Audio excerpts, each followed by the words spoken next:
Okay, hopefully you can hear me all here if you join me across from the other group. For some reason, when I set myself to go live at set time, it keeps coming up with the settings, and I've put in the right microphone, but when it comes on live, it just doesn't, it seems to revert back to the old microphone, the standard microphone that YouTube sets. So it's a bit frustrating, but this is, the microphone's working now. You can see it with the gauge down there. Unfortunately, in the future, when I come to do these live chats and all of that, I'm going to have to just do them in situ, as in just come on live, set everything up then, because it seems that the all of the settings on the microphone doesn't allow for setting on the when I'm doing when I schedule a live show, if you see what I mean. So anyway, tonight, as I said, I'll be talking about filming locations, the art of finding filming locations. And for that, obviously, you need to know your subject matter in terms of on the buses. And all of whatever show it is, if you're intending on hunting down filming locations. Now, back in the day of on the buses, it was helpful because they always filmed out of the base where the studio base was. So generally in those days, especially on the buses being an LWT series, they always filmed very locally. They didn't travel very far at all. They always done it within the sort of like the LWT broadcasting region. They wouldn't be traveling 20, 30 miles away to film unless they absolutely had to. So that's what makes it pretty easy if you're hunting for locations such as that. Find out where the studios are based. So for the first 6 series of On the Buses, yeah, it was Wembley Studios. That's where they were based.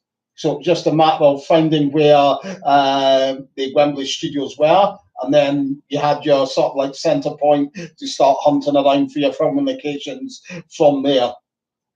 Obviously, you know fine well when you find out that they filmed at the Wood Green bus depot and Lordship Lane. That's another centre point you've got to hunt for locations as well, so that's a help. Obviously, when you start your hunt for your locations, if anyone's got any questions, by the way, when I'm rambling on, feel free to post them up and I'll answer them as I go. But obviously, you can use tools nowadays which you wouldn't be able to do in the 1970s, 1980s, even the 1990s, because you've got stuff on the computers now for Google Maps, Google Street View. So you can end up finding a heck of a lot of filming locations via them, because with Google Street View, you can actually go right down to street level. So a lot that's in my book there, filming locations, were found when I was still living up in Edinburgh. I moved down to London for a couple of years and then moved back up to Edinburgh again. But it didn't stop me from being 300 miles away from the locations. I've never really had spent any time in London at all, to being able to find locations just by via remotely off of my computer, using stuff like Google Street View, Google Maps, Google Earth, stuff like that. So what those programs do, if anyone's ever been on them, obviously you would more than likely use them to route out a map if you're going somewhere to find where something is. For me, it was a case of going to Google Maps and then putting the satellite view on.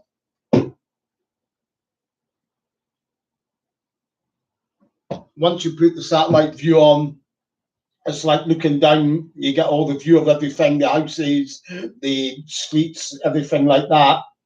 Gives you a good view, and then you can start working it from there. You can start working out from there locations, what they look like. To zone in on certain locations, once you've looked around a lot of locations, the houses in those areas become familiar to you. So obviously, if you're looking for sort of like Georgian type houses, Victorian houses, there's a lot of them up at Wood Green. So you get to know they look like wood green houses, or likewise down in Wembley, the houses look different again, and they've got a lot of them have got the sort of like the black beams on them, the sort of like the Tudor like black beams on the sides of the houses. So that gives you a clue to it, whether it's being filmed at some place like down in Wembley, if you see what I mean. So it all helps knowing where your what the houses look like. Once you've been looking around on Street View and maps and all of that, you get to know the streets well.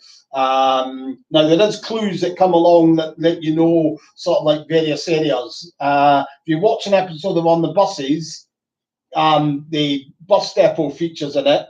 It's more than likely that the rest of the filming locations in that episode are going to be up in the northwest corner of London. So areas like Wood Green, areas like Enfield, Muswell Hill, Palmer's Green, areas like that, they would have stuck to filming in, because they were having to travel up to Wood Green anyway to use, obviously, the depot to film at. So they would have, just for convenience sakes, they more often than not would have filmed got the filming locations from around those areas as well. So that's a big help in helping you find filming locations like that as well.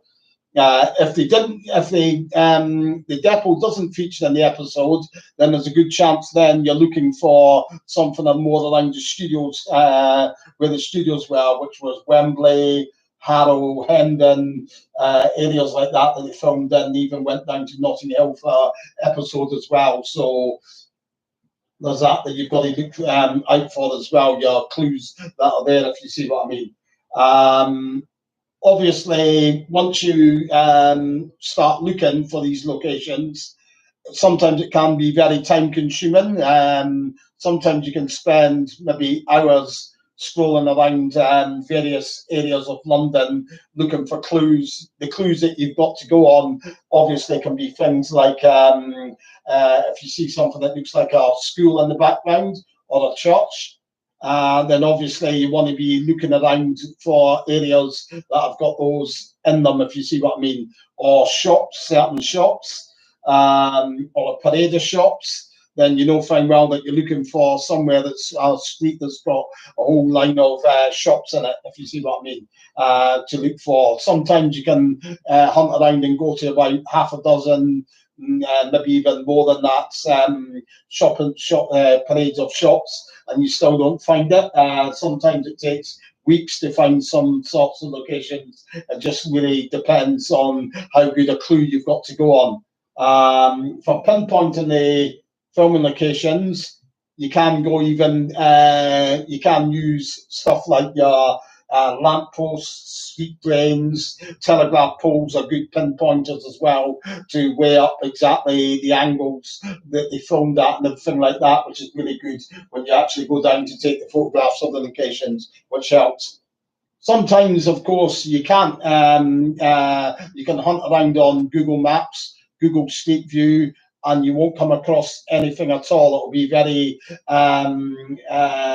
difficult to pinpoint it. Sometimes you've got to go further and use Google to maybe try and hunt around for clues, like where a certain shop once was. There might be there might be an internet group that tells you about an area with old shops, and it'll be able to give you sort of like clues that way. Or sometimes as well, like what I've got on my computer as well, I've got where I can go back and look at old maps. So your Google Maps and Google Street View are all very well, but if something's been demolished and or whole streets changed appearance a great deal, then you need to see what it actually looked like in that area, maybe 40, 50 years ago when they were filming On the Buses there.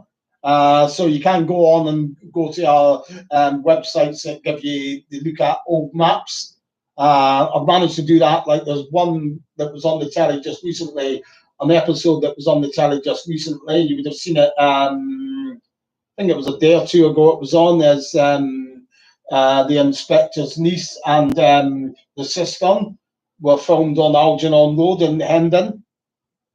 That is where the Butler House is, where they run next door to Jack's to use the toilet. Now, if you were to go down to Algernon Road today, those houses aren't there. So you've got a quandary of how do you find out where that house was. So at times like that, that's where things like this come in handy. This is something that printed off here, which is like that's what Algernon Road used to look like. So these houses down here are the row of houses where Stan and Jack's house was. They've all been demolished. They got demolished in the late 70s, early 1980s. All of these houses here. The houses on the other side of the road are still there. And it's got the numbers of the houses there, which help you to know whereabouts it is in terms of Stan and Jack's house was. So that's how you can use things like that to help you pinpoint exactly where these sorts of filming locations are, using stuff like that. Because, as I say, you went down to Algernon Road now, on the off chance of, just say someone said they filmed that down Algernon Road, you go there today and say, nah, they couldn't have done because it looks, there's no houses there now. They got demolished to make way for the extension of the M1 motorway into the centre of London. But by using things like old maps can help you find locations as well, which is a great help to help you find locations and areas that have changed beyond recognition. It does happen quite a bit. Buildings get knocked down, even around the depot and Wood Green. Obviously, it's changed a great deal as well.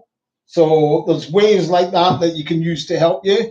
There's other ways as well. The farm that was just in the Mutiny on the Buses filming locations, which if you're on my Facebook group, you'll have seen that, which I've just ran through. The farm that the bus goes into was a really problem one to find. Couldn't pinpoint it by looking. I scoured around on Google Maps and Google Street View for a mighty long time. Couldn't find it anywhere. So by off chance, I was put into Google about if you have a look at it and zoom in at one stage in the farm, you can see there's a little plaque on the wall and it says something that looks like Chalk Hill Farm on it.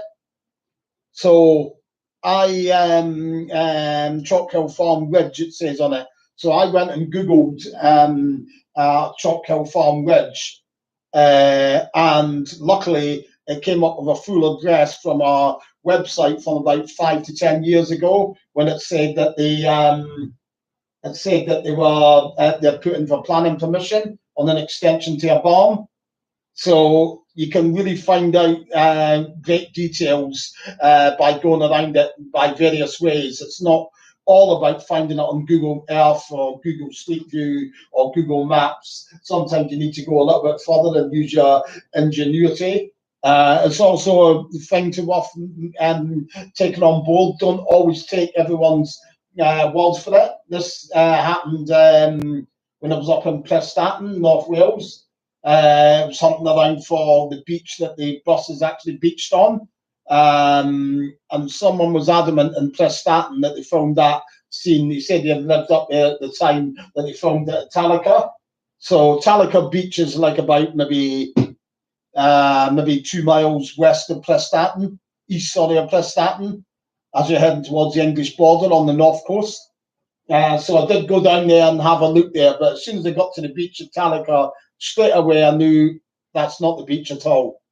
There's no way this is a beach that they filmed in. So don't always take somebody, even if they're a local, as word as verbatim, because sometimes they can just tell you maybe something that they've heard from somebody else who didn't know at all, and that's how you get put off the scent, if you see what I mean. Did find where that was eventually. It was on Barclay Beach where they filmed that scene, and I will be covering that on my Facebook group as well, if anyone of you is there and following the run through of the filming locations. So there are, as I say, various ways, various tips. Today, it's probably a little bit more difficult. If you're a fan of our modern day TV series, it's probably a lot more difficult to actually follow our filming location, find filming locations from today than probably what it was back in the day of on the buses, because today production companies are independent. It's not basically BBC hired out a company maybe to make material for them. ITV do the same. So obviously they've not really got any studios that they film at. So it's not going to be like on the buses days where they all filmed around the vicinity of the studios. They can go out location shooting maybe 50, 60, 100 miles away. So it's even more looking for a needle in a haystack than what the days are, what it was like in the times of On the Buses. Because On the Buses was made by LWT, the company. Whereas today you've got production companies. You'll see it at the start of programs as well, that are not connected with the actual channel. Hi, Paul. Yeah, you got any questions about your film indications? You can just post them up as I'm rabbiting on here. So today it's maybe a little bit harder to find film indications, if you see what I mean, to what it was as when you know the vicinities that they filmed in, like I do with On the Buses, obviously. But obviously there's more than one stage to filming locations and finding them.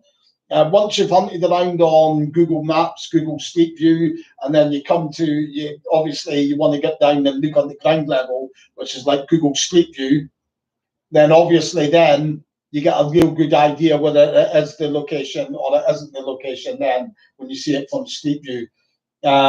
Sometimes things can throw you off. You can find some of it looks familiar, but maybe another bit of it doesn't. But that might be because a house has had an extension put on. It was 50 years ago they filmed On the Buses, so it can and does happen. Or a whole house might be knocked down and another one built in its place, which has happened as well and On the Buses locations. So what you have to do then is, obviously, is go down, once you're sort of pretty certain that it is the location, is go down and actually visit it physically for the photographing of it. And then you get a better look.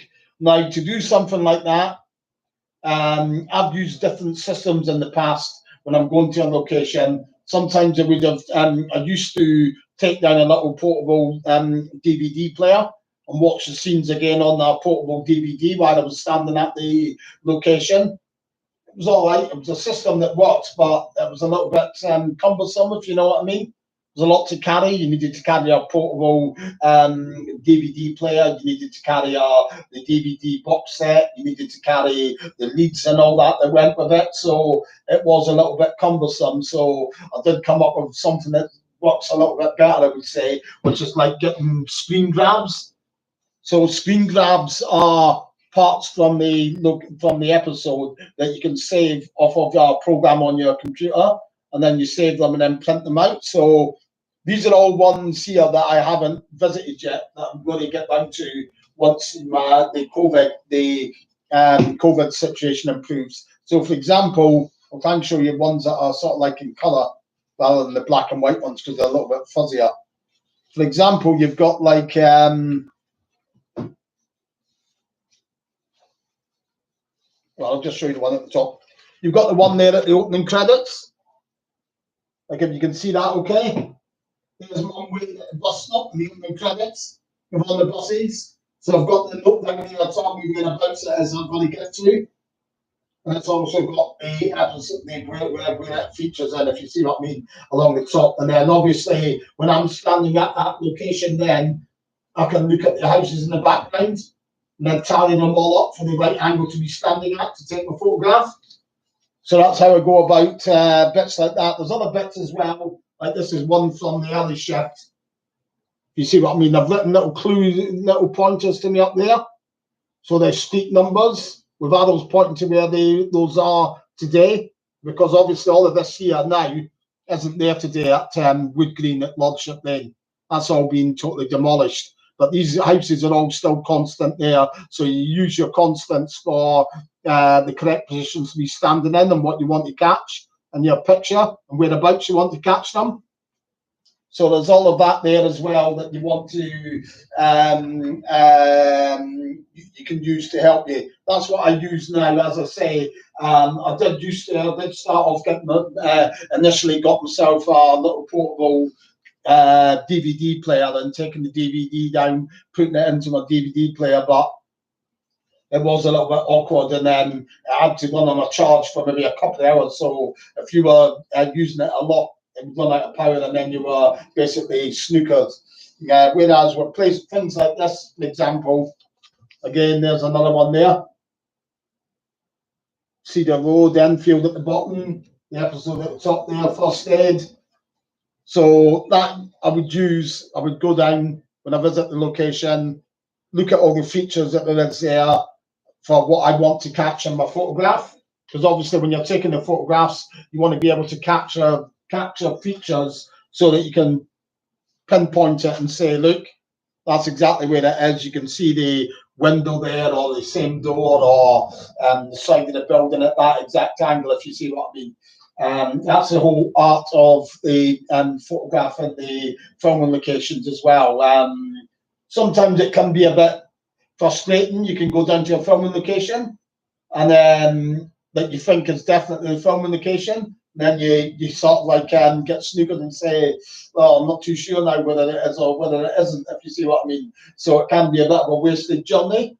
Or sometimes you can go down, take lots of photographs, and then come back, look at the photographs and say, oh, I'm not exactly happy with him, or it's not quite the angle that I really wanted to capture at. So you might have to go down again for a second time if you're not exactly spot on, if you see what I mean. So there is a lot of problems that you've got there. But as I say, it's a lot better than the days of on the buses, because you can pinpoint exactly Series 1 to Series 6 of on the buses was all found at Wembley Studios. So your filming locations were all in a radius of Wembley, branching out the way. So that's the sort of like the guideline that you went by. Series 7, by that time, they've moved down to the South Bank Studios. So they were all South London-based filming locations along the radius of the South Bank Studios, branching out the way again. So it's that's the first thing that you want to remember if you're intent on finding filming locations. Find out the studios that they were using to film at, and then that gives you a good clue to the sort of areas that they probably would have filmed in. If you see what I mean. Once you get one filming location anyway in a certain episode, another clue for you. Once you get one filming location in a certain episode, you will find out and find in time that they filmed a lot in that same area. They want one for jumping around from one part to another part. So if they filmed a few locations, if there's a lot of locations in one episode, there's a good chance that they'll all have been filmed in one area. They're not going to be dancing around from one part to another part. They didn't do it for cost cutting reasons, if you see what I mean. If you look at ones like the Kids Outing, that was all up in Wood Green. All of it was. So that's the way that they've done it. As I say, the pointer as well. The other pointer is your Cheers Harvey. The other pointer as well for your terms of your filming locations is that if you see the bus depot in it, there's a good chance that all of the filming locations were in northwest London. So areas like Wood Green, Muswell Hill, Palmer's Green, Enfield, and Potter's Bar. They would have filmed up around those areas because they were having to go up there to the depot at Wood Green anyway. So more than likely, they would film up in that area. A lot of the ones that they didn't go to Wood Green, you don't see the bus depot in it, external bus depot anyway. You'll find that they probably were more likely around the Wembley area, Stonebridge, Harrow, Hendon, that sort of thing, if you see what I mean. So there are little tips and pointers there for you, if you see what I mean. Devil is in the detail as well. If ever you're hunting for filming locations, might not be on the buses ones, but they'll all find out anyway. But any other ones, if you've got an interest in finding locations, you can find it. Some of the times, the smallest details can be massive clues to you. It can be like a manhole cover in the street, or a lamp post, or like one of these paneling on the pavement, if you see what I mean. So there's lots of clues to be had there. Even if you look at something and say, how do you find this?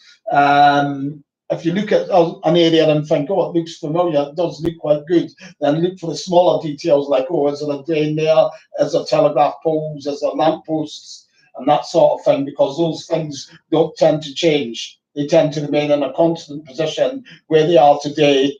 They might be of a newer design, but where they were today would have been where they were 50 years ago. Same goes for telegraph poles. So those are big, massive clues for that.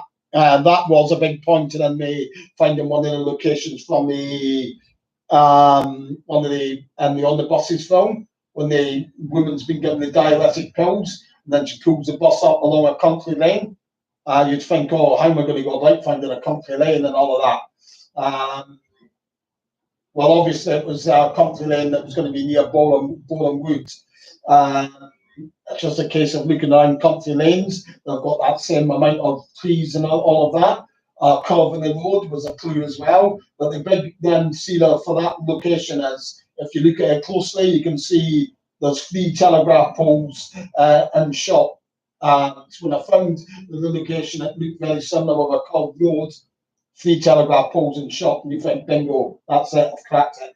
And that's what it was. There was another little clue there as well, because there was a little duck track leading up to your farm and all of that, which was a big help to finding that one as well. Yeah, there is one, Paul, just to stop off from a rambling just now. There is a video up on the channel anyway, Paul, that I've done a virtual one, but obviously at the moment, can't do things like that. I can't go anywhere at the moment, what with us being in the situation that we're in.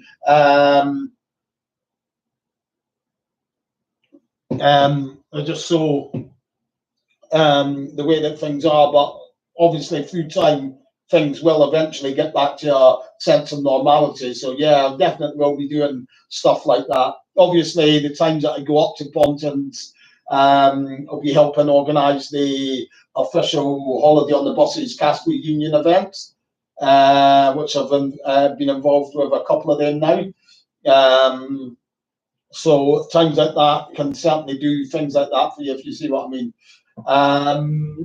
The chalets, though, you won't. There's no real point going into the chalets, because the chalet scenes were all filmed back at Elstree Studios. They weren't filmed up at Prestatyn. So I'm sorry to break that little illusion for you, if you will, Paul. I know I get that a lot of the times on the Facebook group that I'm on. People sort of like, you know, they see me as like spoiling the myth of it and all of that a bit, I think. But you know that they weren't filmed at the chalets. Why? Because if you've ever been to Pontins or any Pontins before, the chalets are a very small size. If you think about it logically, for filming a scene on the buses, you would have had 5 cast members. So you would have had Reg, Doris, Anna, Michael, and Adam. So there's your 5 cast members for the start, all to fit into a chalet. And then on top of the chalet, the space that they're taking up, you've got to fit in the director, the sound man, the lighting, the cameraman, and all of the equipment and everything that goes with that. All of that equipment needs electrical outlets, and then a lot of them at Pontins as well. Straight away, you're beginning to get the picture there. So it's just not doable. So that's how you know that it wasn't filmed at Pontins. And as well, the other clue that they never filmed in the chalets at Pontins, the other clue is the vast size of Arthur and Olive's bedroom. So if you look at Arthur and Olive's bedroom that they had at Pontins, supposedly, you know fine well it wasn't there, because they had 2 length-sized beds in the room. They had a bedside table, they had a wardrobe, they had a dressing table. You don't get them in Pontins' bedrooms, take it from me. I've been there before, and there's no way there's that sort of size they're not that size at all in Pontins' bedroom. No way. And anyway, it doesn't really matter anyway, because it's been confirmed since by speaking with Adam Rhodes, and Adam Rhodes confirms that all of the chalet scenes were filmed back down at Elstree Studios as well. Externally, the filming would have been done at the holiday camp, definitely. But internally, all back down at Elstree Studios. So if anyone's got any questions, then ask away while I still ramble on here. As I say, sometimes you're the devil is in the details. Sometimes you need to go a little bit outside the box, if you will. There's a location in Series 7, Episode 2, The Perfect Clippy, which took forever to find, which was like the when the bus pulls into the terminus and Jack and Stan get off, and then Olive gets off and starts moaning them for leaving the bus unattended. That took forever to find as well. The reason why with that is you sort of like lose a lot of big part of your help in finding these locations, because that street is not covered by Street View, because the street now has been pedestrianised. So obviously your Google Street View camera can't get right up that road now. So like when I looked around that area many times, but I couldn't actually go up into an area that I really wanted to see if there was a if it was relevant to look there or not. The clue to that location was the big, in the background when Olive's ticking them off, you see a big sort of like tower block in the background. It's got like maybe like 7 or 8 stories tall, and it's sort of like slightly curved at the end. So you're looking for a building like that to help you out. And that's how I sort of like got down to the location where it actually was. But because I couldn't actually go down to ground level on Street View and pinpoint it further, I needed to find out what the name of that place was. I think it was, I can't remember the name of the house. I found it out anyway. It's on Google Maps. So I ran a Google Google search for the name of that building, the house, some sort of house it is anyway. It's like a little inner square, and it was on the estate agents or something like that. There was a flat for sale there, so it gave you the outside look, so it gave you views that I couldn't see on Google Street View, which was a clue to actually saying, yeah, well, I certain that's the location. And then obviously you can tick that off as one to go down and visit. And then once you get down there and actually visit it, then the rest becomes apparent. You can see parts in the episode when you're standing there. Obviously, it does look different now because the street's been pedestrianised and all of that. So there are various ways that you can go about. It's not all about street views, if you see what I mean. Yeah, the shallow block's still there, Paul. Still there where he runs up. That area where they filmed in Holiday on the Buses, that was all a block that they had cordoned off. So obviously they used that for filming. They would have hired out some of the chalets for the crew to stay in, and for the lesser cast. Not the main cast. The main cast would have been over at the Beaches Hotel which was a plush hotel on the coastline, just around the back of the Pontins. But yeah, that chalet block's still there as well. But there are a couple of blocks around that area that have been removed. So again, that makes it awkward, because when you look at it from another angle, when Stan comes and knocks on the door, the camera's sort of like looking in the background, is looking back to a chalet block behind Stan, which isn't there now. So that's a bit one that throws you off as well.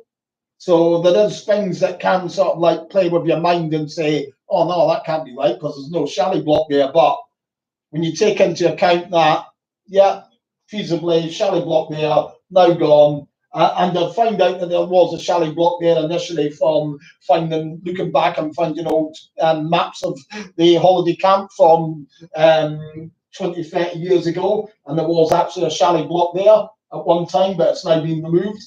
So sometimes you do have to dig deeper. You can sort of like, I found that location because of the angle when Stan runs up the stairs to Mavis's chalet block. If you look in the background, there's a chalet block that's at an angle like that behind it. which is quite unusual for the holiday camp. So that helps there straight away. You can look around for one. You can look around for one that's got there around the holiday camp, for one with an angled chalet block behind it, and that is the only one that's there today that's got that there with a chalet block like that. But then when you go and look at it and go upstairs, then you see the other chalet blocks gone. It sort of plays with your mind and say, oh, so what happened then? But it's because it's been demolished. So you do have to sort of like trust your own senses on things like that. Like Limey, what's the name? Yeah, glad I sorted that out as well. As I said, sorry about that. What it is the as far as I can work out, when I schedule a live chat, it automatically defaults back to our default microphone. The microphone that's on my computer, it won't have it. So in the future, if I'm doing another one of these, I'm just going to have to do it ad hoc and say, I'm planning to do a live video, blah, blah, blah, and just start it live. And then I can do all the settings before I go live then, and everything's generally fine like that, and I do it that way. Not that I've been able to get hold of, Limey, it would be good to get hold of stuff like production notes, but at present anyway, there's probably maybe maybe no more than 10 or a dozen that I probably don't know where they are at the moment, and still the hunt goes on for some of them. But the vast majority of the filming locations from the TV series have now been pinpointed, if you see what I mean. There's probably about 150 that I need to go down and photograph, though. Obviously, they're mounting up, but I can't get down and photograph them because of the COVID situation.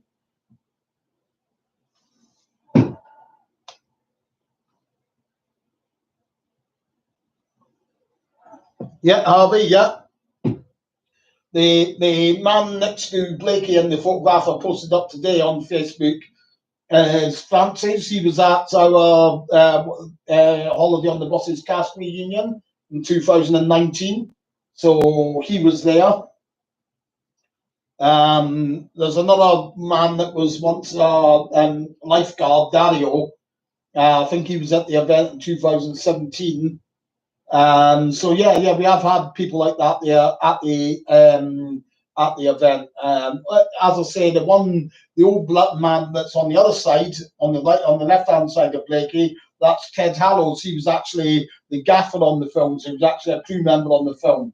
You know, the other three that are in the queue, though, that have got the security uniforms on, they were actually bona fide security staff.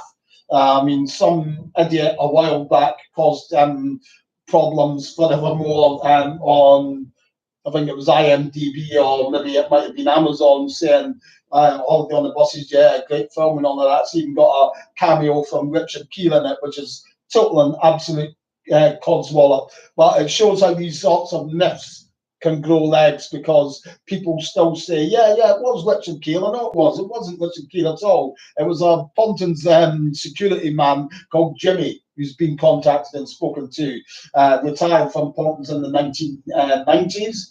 If you look at that bloke in there, he's the same height, or maybe slightly shorter than Stephen Lewis in the film. Unless he was standing in a hole, there's no way that was Richard Keel. And Richard Keel isn't going to come over for 5 seconds to go like that, is he? No, not at all. He was a Hollywood actor at the time. He's not going to come over to get paid peanuts to gun for 5 seconds, is he? I mean, it's quite ridiculous, really, when you think about it. Oh yeah, they definitely would have kept all of that stuff there. Limey, yeah, definitely somewhere, but where it is, where they are now, I don't know. I did come across somebody who was the locations manager at LWT on social media, and I did send them messages, but never did hear back from them. Maybe he's passed away or something like that, because he might very well have been able to remember where some of these unknown locations are, if you see what I mean. But sadly, I never did hear back from him. Not that I can recall, Martin. They don't have the poster on display.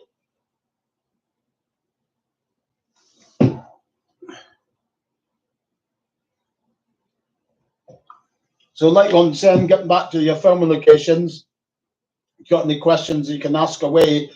The furthest afield that they went to do any filming for the TV series, it was the one for on the omnibuses, which is it's maybe about 20 to 30 miles they travelled for the near Hayward Heath. They went down to film.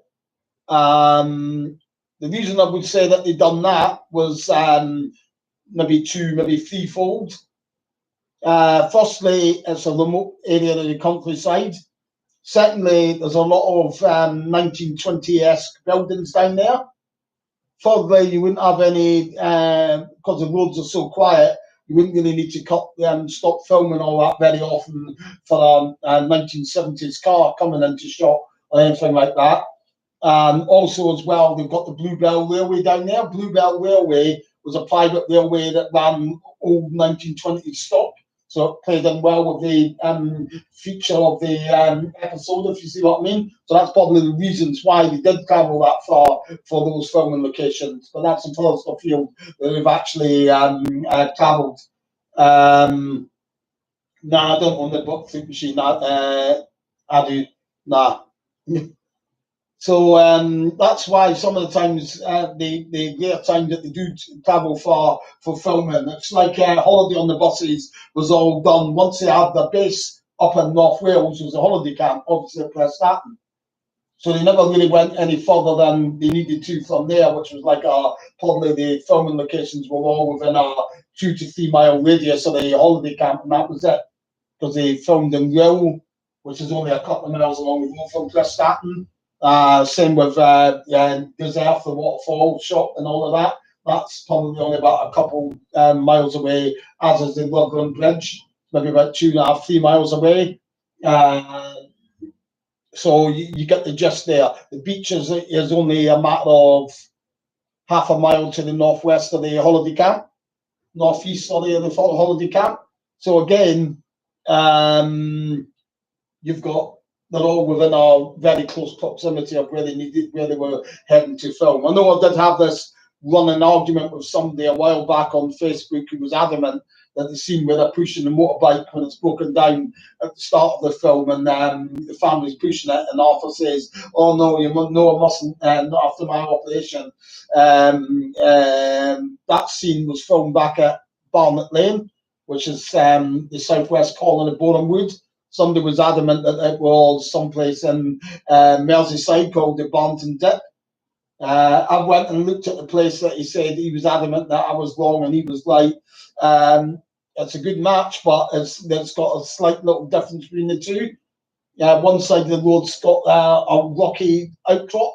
Obviously, rocks you can't just go and remove them. They've been there since God knows when. So plus as well, and they haven't got the crash barriers that you see the arrows pointing on the side of the roads as well that you've got down at Barnet Lane. Plus as well, the other clinch as well as that Adam remembers filming and that scene in Barnet Lane.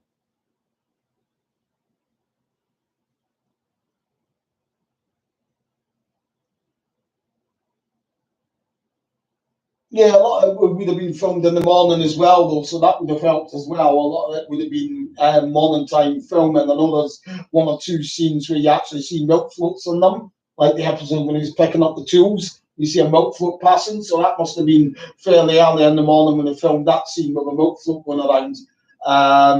Same within the spin-off film, you see a milk float when Mum's standing at the shops. They played the shops at the very start of the first film, so no doubt a lot of it was down to when they filmed as well. Like would have been sort of like early morning a lot of the times. I would have thought. Obviously, it would have depended as well on the when the buses were available for their filming times, because obviously scenes when they were using the bus, those buses were still in service with Eastern National. So obviously they might have been given a 4-hour window to go out and film with the buses before the buses came back in, and they needed to use them later in the day for the bus services, if you see what I mean. So it would have depended on various things, but as for it would have been kept under wraps for sure. Yeah, they wouldn't have been spreading it around that they were filming, if you see what I mean. You do see 1 or 2 times when they're standing outside the bus depot and you see a queue of people watching on, if you see what I mean. But I think it would have got common knowledge with the bus depot. I think it was quite well known that they filmed up there around that time. So that would have been very hard to avoid that, if you see what I mean. So you got any more? You got any questions at all? Just post them up. See if I can, just while I'm sitting here thinking of any other interesting things for you, the factors for finding locations. There is another tool as well that you can use, which is quite handy. If anybody's ever used Google Earth here, it's got quite a little handy little tool, but it's quite frustrating as well. So you may go to your location, and as I said, it's changed quite a bit. There's been changes over the years. And you want to see what it looked like maybe, say, 20 years ago, 30 years ago, to see if it actually times up. If you have a look and sort of like go onto Google Earth, go to your location, if you get the map up and overhead of the area, like with your satellite view looking down on it, there is up on the top bar, you see a little clock. Now what that is there, if you click on that, it's got a setting where it's got images of that view, of that satellite image from, say, maybe 2 years ago, 3 years ago, 5 years ago, 6 years ago, 8 years ago. They only really go back to about 2000 though. So for ones that have changed, maybe that you think might have changed in the 1980s, the only thing that goes from after the 2000s, it tends to leap away back to 1945, which is sort of like no real good, because then it's totally like how it was back in the day, really. So, but it is a good handy tool at times to help you out on the Google Earth, if you see what I mean.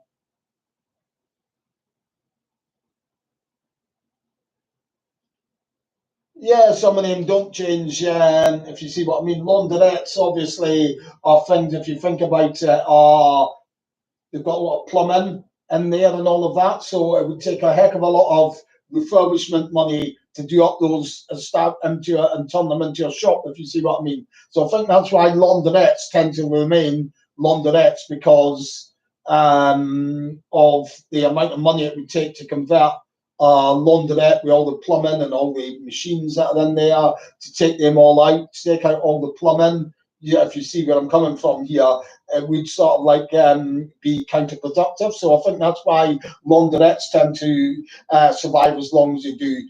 Chemists as well are sort of like a convenience shop, if you see what I mean. So your chemist shops tend to remain as is, because they are important for things like prescriptions and all of that. And that's probably been the case for a very long time. So that's how they tend to hold station where they are as well, I suppose.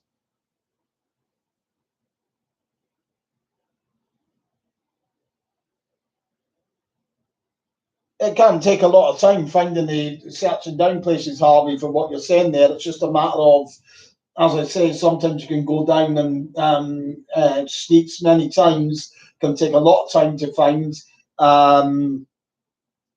Sometimes it can be the real help is finding another location in the same episode, because then you know that, or there's a very good chance it's going to be in that area, if you see what I mean. So there's various things that can help you out to finding the locations at the end. Sometimes it can be one location leads to a second location, if you see what I mean. Once you look around, once you've been spent time looking around streets and all of that of London, you get to know the architectural areas as well. So then when you do see another location that you haven't maybe found yet, then you can look at it and you can say, that looks like where I went down last week or something like that. You know what I mean? In certain areas have got certain distinctive architecture that are not present in other areas. So they can be sort of clues as well to helping you out, if you see what I mean. Sometimes you can fall really lucky on certain locations as well, but sometimes you can be watching another TV series and then you can see, you get a glimpse of one and say, oh, that looks familiar, that does. That looks like what I've seen on the buses. And that happened, I think it was in was it Sweeney? Might be in an episode of the Sweeney. Something like that. And sometimes you can get it from them looking for something, can fall right into your lap when you're not even looking for it. You can be watching something totally different and saying, those houses look very familiar. And then it leads you to an area to look into that you weren't looking in before. And Bob's your uncle, you've got a fresh lead, if you see what I mean, without even sort of like looking for it, if you see what I'm saying.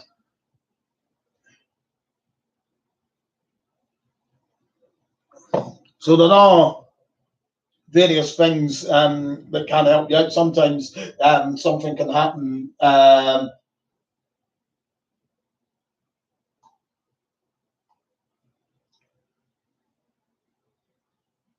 don't really see it myself. It's something that would need to be done by the British Film Heritage, or is it the Comedy Heritage that do those sorts of blue plaques and all of that? And that tends to be a sort of, it's not one that, it's one that they would need to decide themselves that they want that doing, or they're going to do that, or whatever.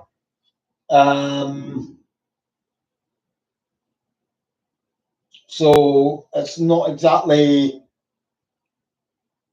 it's their decision, if you see what I mean. It's all up to them. I mean, the only place that you could do it is, I don't think they would do it on things like that anyway. They would need to get permission from the house owner as well. We might not want it turned into a sort of like a peep and tom sort of thing, if you know what I mean, where people are coming down and pestering them all the time, really. You see what I mean?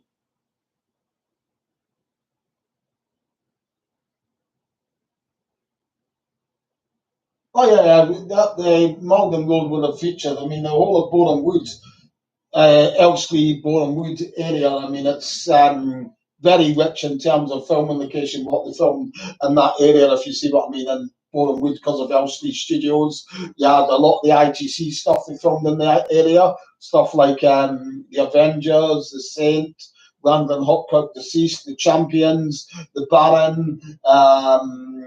You had Confessions films as well. You had the Likely Lads films. They filmed some scenes down in Boreham Wood. They filmed some Rise and Damp scenes in Boreham Wood. They filmed the Likely Lad, the of Wood St. Pet in Boreham Wood. There's scenes from um, one of the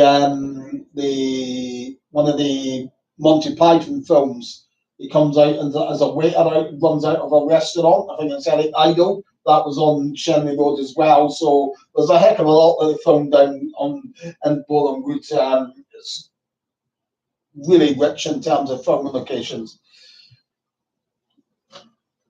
So I'm just trying to think. There are a lot of other stuff as well. Like obviously at the moment, can't do anything in terms of going towards. I mean, if you have a look, these are all filming locations, screen grabs from ones that I've got to visit to photograph. And that's only about 35 of them. There's more of them here, if you see what I mean. You just bear with me.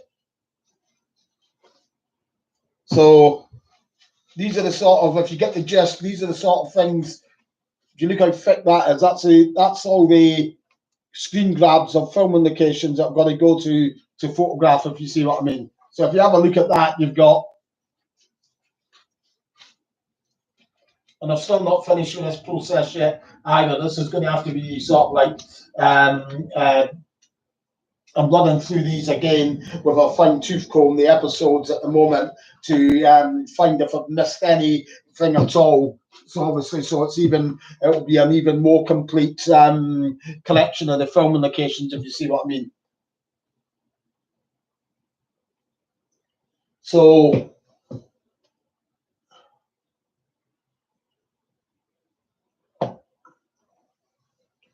as I say, there are lots of avenues for you if you're looking for filming locations. Get to know what studios they filmed out of, where they were based, and then work it from there. Obviously, stuff like the Sweeney is slightly different because the Sweeney was actually a Euston Films. That's what I was talking about earlier. Sometimes TV companies use an external production company to make the programs. That was one of the early cases. Nowadays, it's nearly all of them are done by external production companies. So then they don't specifically base themselves at a studio to do their filming locations around. With Euston Films, that was in oh Christ, Hammersmith, I think it was, their office as well. And they filmed all around in sort of like Fulham area, Hammersmith, Clapham, Battersea, areas like that. Yeah, the episode that was on the telly today is one that's not been found yet, and that's the one where the motorbike breaks down in the country, the wheel rolls away down a hill and all of that. That's when you see the motorbike going along a country lane. Obviously, there's no real discernible clues to go on, if you see what I mean. With that one, it's just a country lane that could be anywhere. I've been down there, still look for it intermittently. I still look around now intermittently on Google Earth and Street Maps and all of that, to no avail, basically. Been down so many country lanes and so many areas, it's unbelievable. I've still never actually been able to settle on one location and say I'm pretty sure it's here. Some candidates, but never anything that was absolutely certain.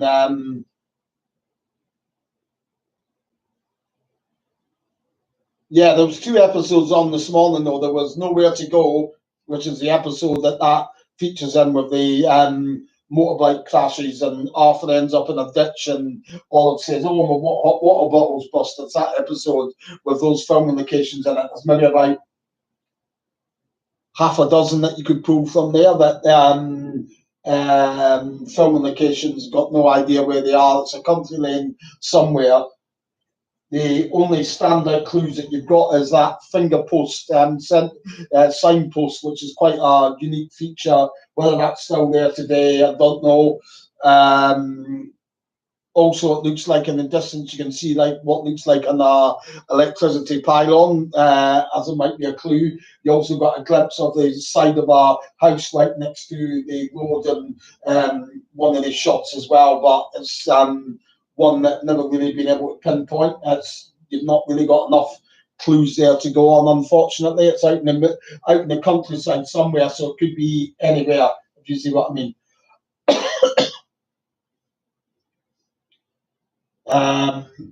That probably holds the most locations that haven't been found yet. It's probably about 6 in that, if you see what I mean, of just from that one sequence. The other one that's maybe got still about maybe 3 or 4 from that haven't been pinpointed is on the omnibuses. There are a few that have been found just of late that I've got to go down and photograph as well. So, and I think there might be 3 or 4 from the episode Perfect Clippy. Those ones are real stabs in the dark, because these ones are like when you see Jack, who's talking to Oliver about the noise of the bus. The bus is going along past a parade of shops, which could really be, it's probably somewhere in the Kennington area, but you never really get a clear enough view to be able to pinpoint where they are, if you see what I mean. But as I say, those sorts of ones are about the only ones that are unknowns, if you see what I mean, at the moment. So it's probably only maybe around about 15, I would say, on the TV series that are where you can say, nah, I still don't know where they are. So, like, as I say, the search still goes on for them. I do look periodically from time to time, but the really frustrating one is that one from Nowhere to Go that was on today.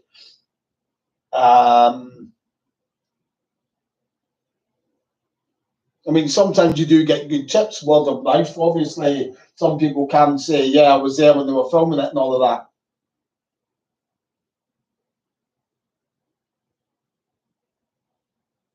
Well, you need to find out where they were filming, where the films were made. If you see what I mean, like if they were made at Bray Studios or Elstree, then obviously they're obviously in those areas a lot of the times. Because Hammer were another who didn't go far on your far out filming locations, if you know what I mean.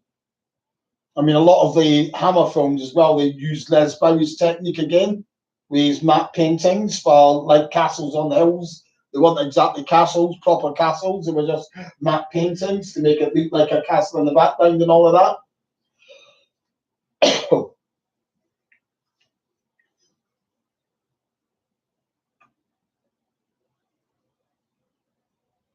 Plus, if you can find out from somewhere that, like, somewhere might already have one or two locations from a certain Hammer film, then there's a good chance that if that gives you a pointer to know that that's one area that they filmed in.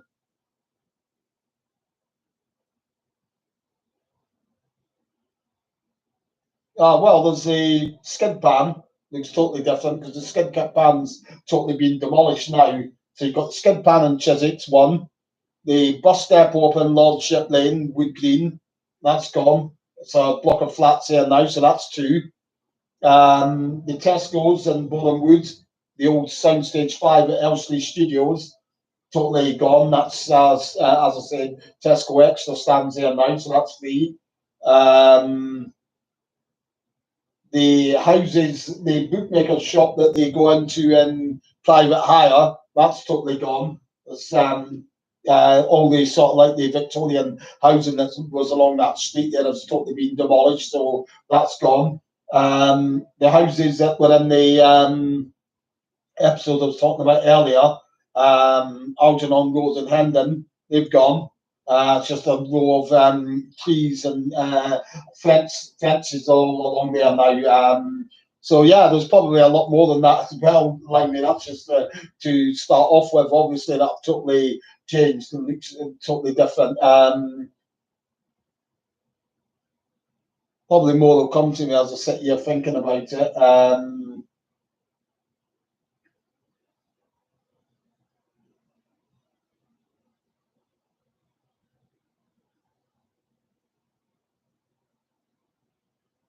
I mean, streets change as well, but they're the ones that stand out, or ones that have totally changed without recognition.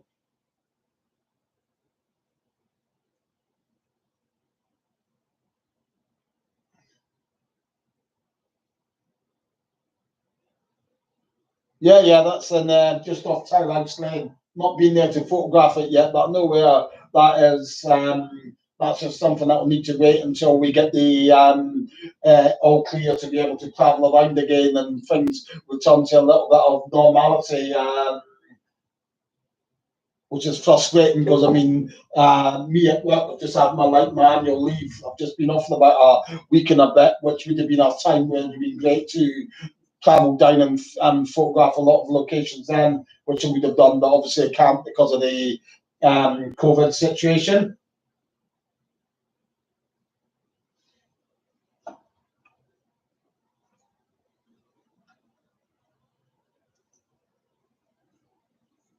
So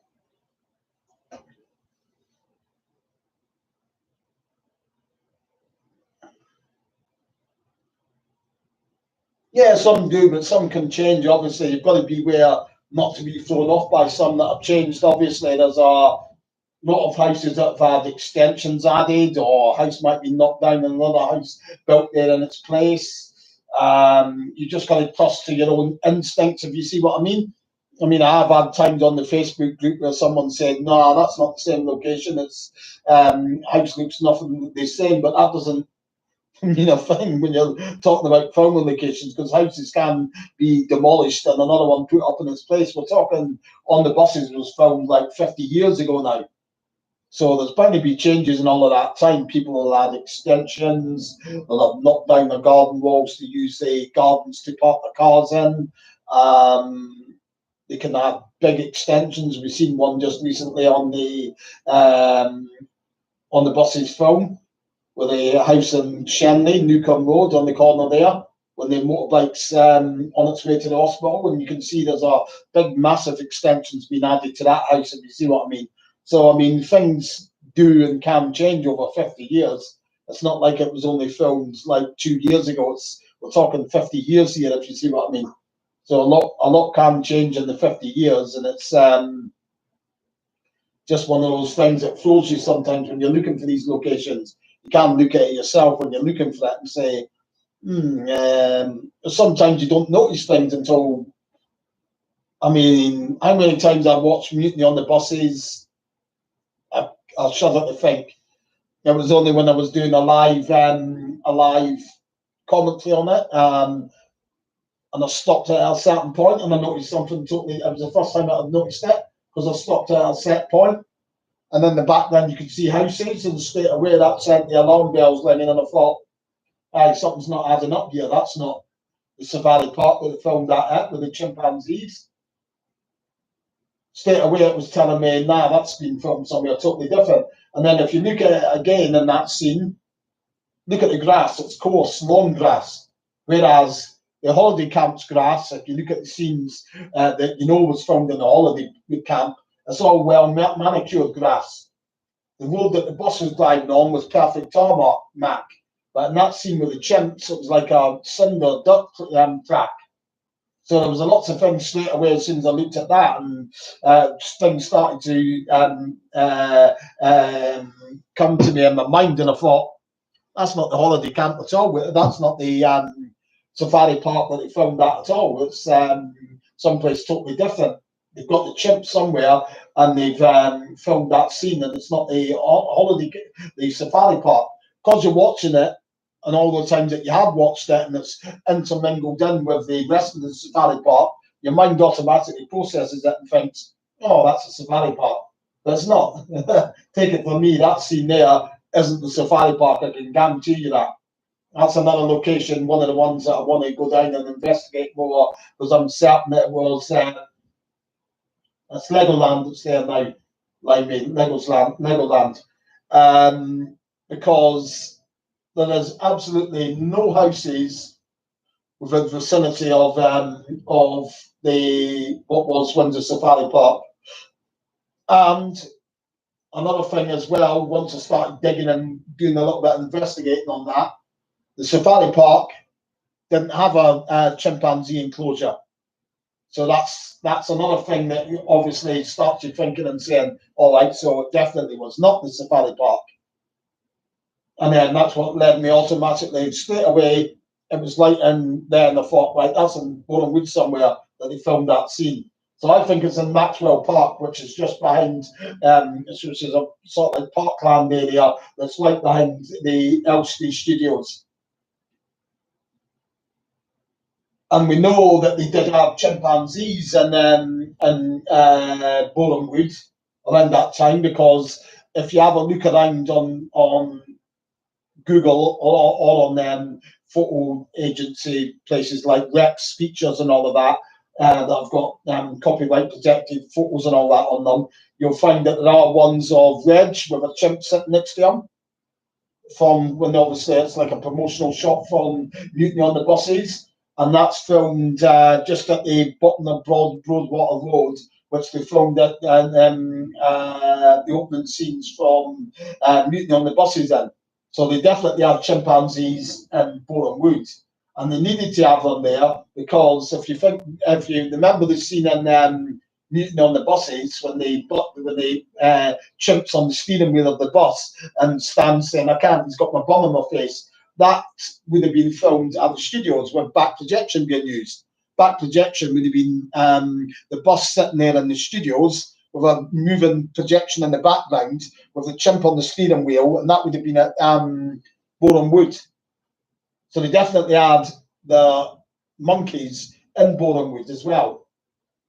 So that points to that location definitely being in Boreham Wood, the chimpanzees jumping on the back of the bus. So a lot of the times it pays to look at things again and again, because they might intermingle something into a scene, like the Arthur on his way, the family on the way to the holiday camp with the motorbike broken down. You automatically think, all right, that's the motorbike on its way. It's nearly at Preston now. But it's not. It's way down in Boreham Wood. So don't let your mind trick you into thinking just because that's how the film wants you to think that that's where these things are filmed, if you see what I mean. You know, they're very cunning on when they're making these films that one location can be a heck of a long way away from where you're actually thinking it is, if you see what I mean.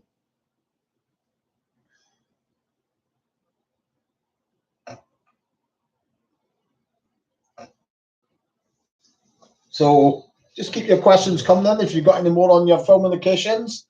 If you find anything else of, if I can think of anything of interest, as I say.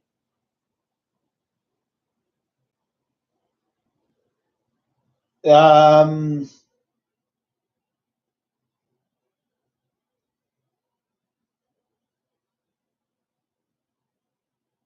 that I can think of, not that comes to immediately springs to mind, if you see what I mean.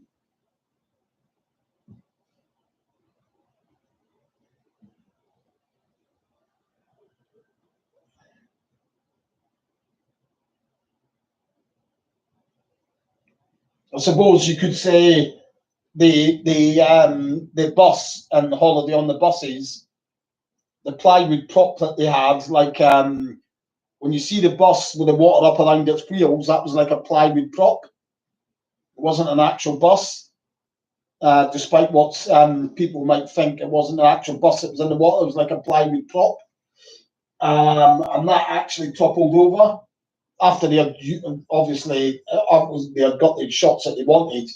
It toppled over and floated out to sea, so they needed to film. They needed to phone. They needed to phone the likes of the Coast Guard and the shipping authorities to let them know it wasn't a boat that had sunk or anything like that. It was a film prop, and it might be out in the shipping lanes. It wasn't until way after the filming crews had left Preston and headed back to Elstree that about maybe about 3-4 weeks later the prop washed back up onto the shore near the holiday camp. They actually took it into the holiday camp and stored it there, got in touch with studios and said, we've got your prop here if you want to come and pick it up. But they weren't obviously interested. They had no use for it then. So I would imagine they just disposed of it at the holiday camp, I think. So that's one accident, I suppose you could say, but nobody was actually injured in it or anything like that, if you see what I mean.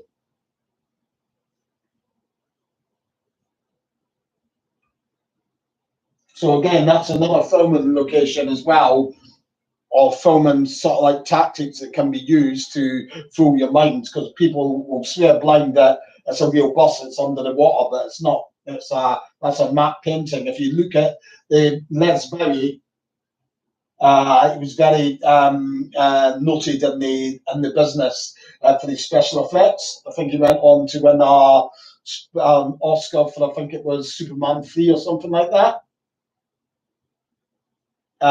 So like his matte paintings were you paint it onto a sheet of glass.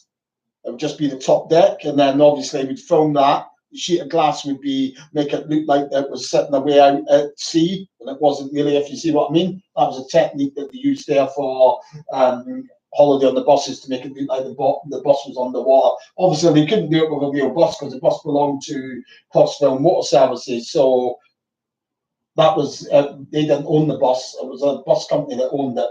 So they couldn't go ruining a bus for the sake of getting a shot in the film. They needed to be more inventive, if you see what I mean.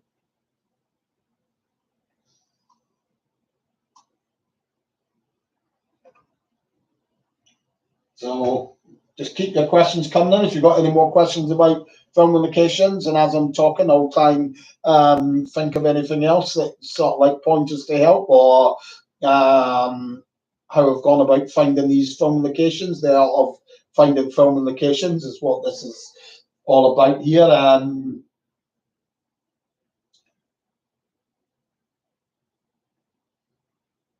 obviously word of mouth, as I say, can be helpful as well. It can give you confirmation. I mean, the house and Sally's house and the On the Buses film.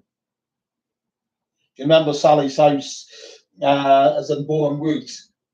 Now, I hunted around and found it on Google Street View. Thought, like, that definitely looks like it. Got a friend who lives down in Bourne Wood, Robert Hickey, his name is. He has helped out at past events as helping at our On the Buses events down in Bourne Wood. His dad was actually Michael Hickey, who worked in the film industry. He was a sound man, I think, in the film Ryan's Daughter. He also worked on a heck of a lot of other stuff in the film business. But anyway, Robert told Robert, and I said, "What do you think about that for the location?" And he went up to the woman's door, knocked on the door, and said, "Do you know how long have you lived here?" And she had lived there for like all her life, near enough. And she remembered when they were, she didn't know that it was On the Buses. She just said she remembers back around about that time that a filming crew came, knocked on her door and said, "Somebody's going to come and knock at your door, okay, but don't answer it." So that would tally with that being Reg Varnish straight away.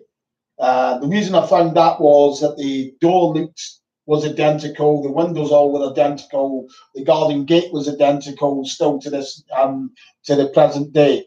So that's what led me to that. And obviously that information on top of that confirms that as the location, if you see what I mean. Although a lot of people that were on another group when I was fishing around for info, they were adamant that it wasn't there, it was somewhere in an adjacent street. 68 Thornbury Gardens or something like that, which I went and looked at it, and yeah, the house looks very similar, but the telltale sign with that not being the location is the roofs. If you watch that location and hold it right at the point when it begins to enter the gate, you can see the property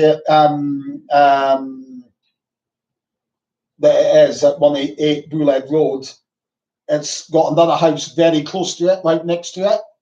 The house that people in Boreham Woods tell me that it's the one at Boreham Woods and Thornbury Gardens or something like that, I think it is. If you look at that one from the same position, there's a little gap before you get the next set of houses because there's a little path that leads up to another street adjacent. So it doesn't tally, if you see what I mean, as well anyway. So you've got to stick to when you're adamant about something, you say, yeah, that's definitely where it was. And obviously things confirm it, like the woman who remembers the film crew coming and saying, somebody's going to knock on your door, but don't answer it. So you know that was that location then that you've actually pinpointed it. You see what I mean?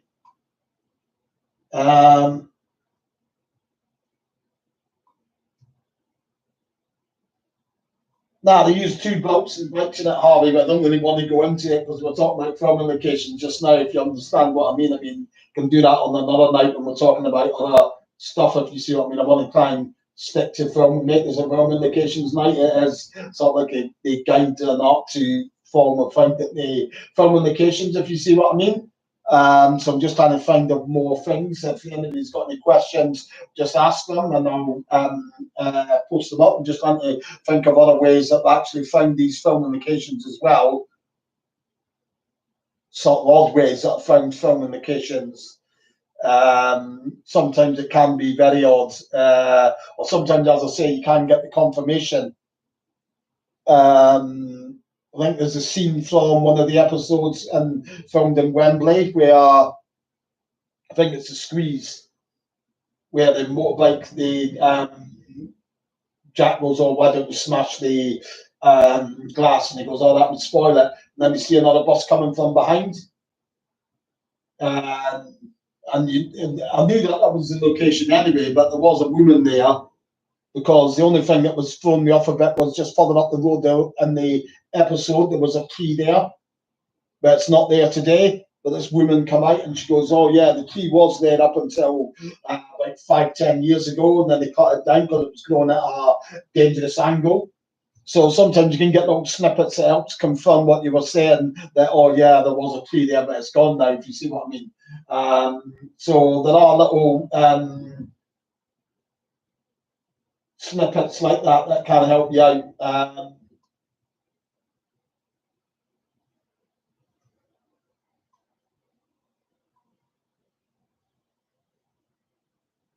It did change the TV series, if you notice, in terms of the balance, if you see what I mean, and sometimes it had to change.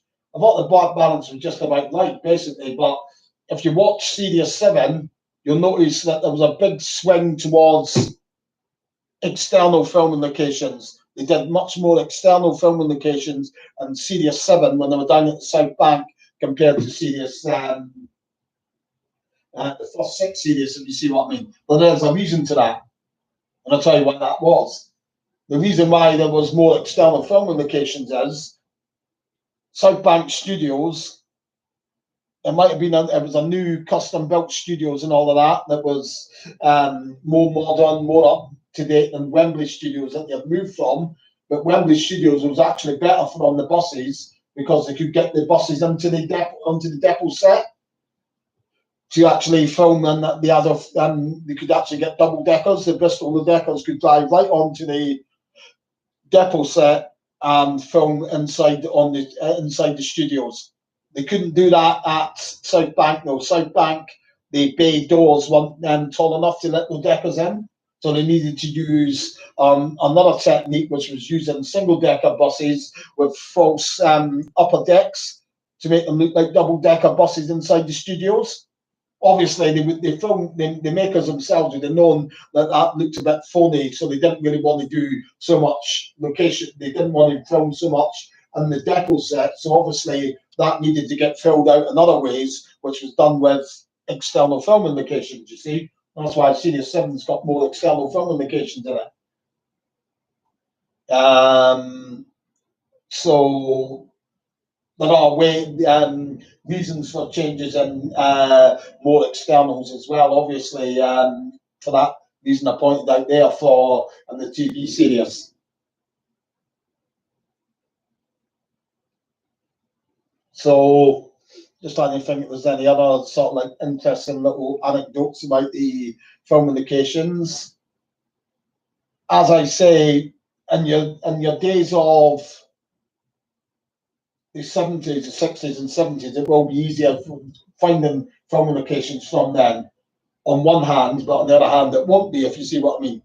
On one hand, it'll be easier because they tended to film within the radius of wherever the studios that produced those series, like Steptoe and Son was, BBC were based down at Wood Lane then, I think, at the television centre, which is around the Shepherd's Bush area, which is a lot of where the filming locations for that were.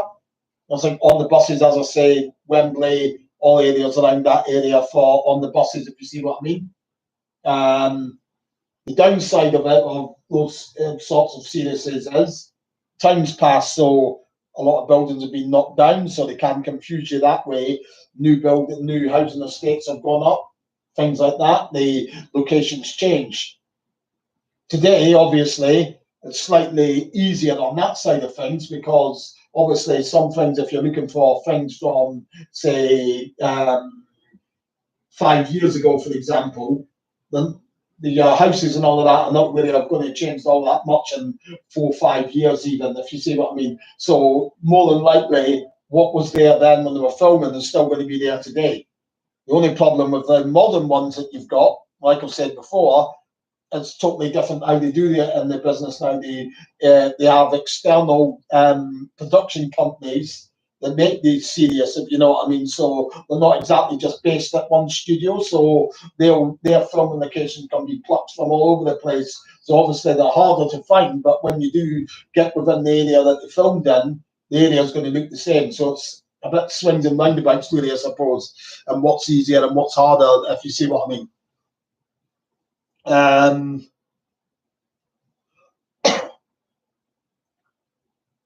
Just trying to think of any other pertinent things that have come across in the time of the filming locations. But if you've got any other questions about asking anything, just post it up and they'll see it on the screen there when you post it up.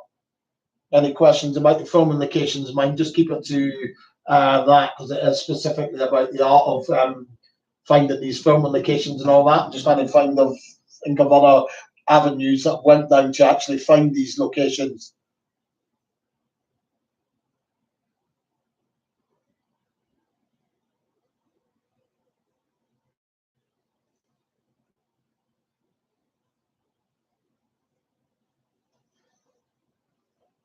Hi, Retro Z. I hope you enjoyed the book. Hope you enjoyed it. Obviously, for that, the filming locations book, it was a case of where all the photographs had to be in black and white to keep the production costs of it down. Yeah, the filming locations for the football match. The clues to finding that one was the flats in the background and the football ground that's right next to it. So obviously you knew that there was a football ground near it, because you see it when all the Basel and Basher team runs out onto the pitch, and you see the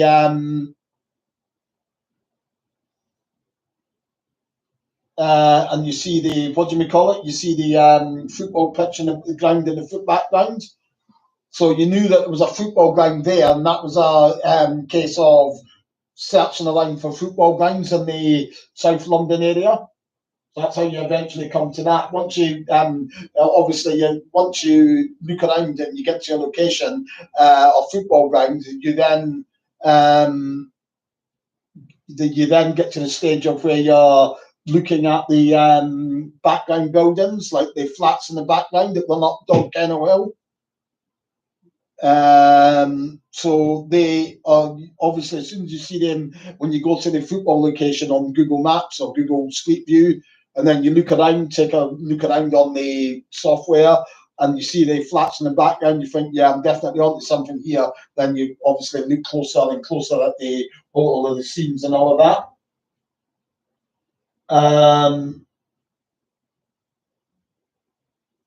Not particularly about film and location work that I know of, Limey. Nothing like that really came into it.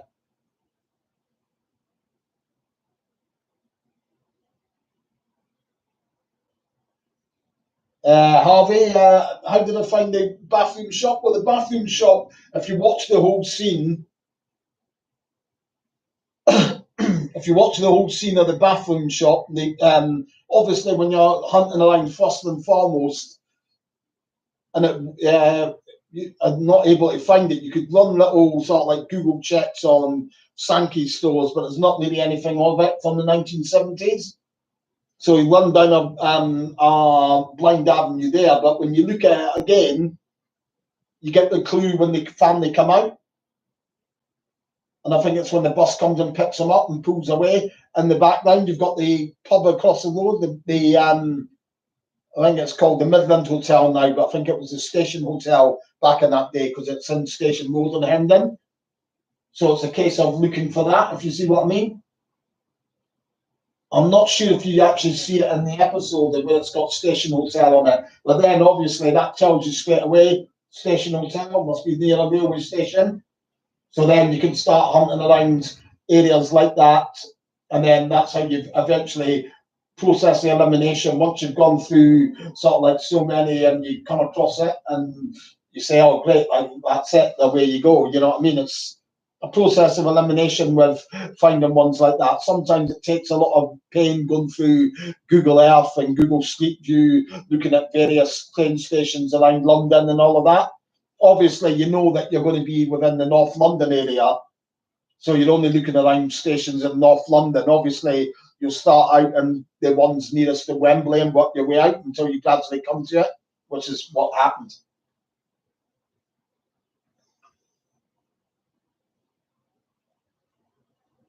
Yeah, that's no worries, Limey. Just post it up on the, as I say, on Amazon's a good one to post up any reviews on, if you see what I mean.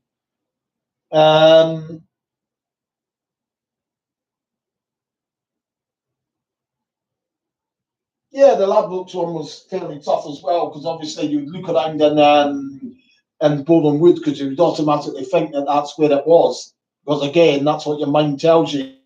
He's standing at the top of Manor Way, looking at the money in his hand. Then he looks across, you think, oh, he's looking across the road somewhere.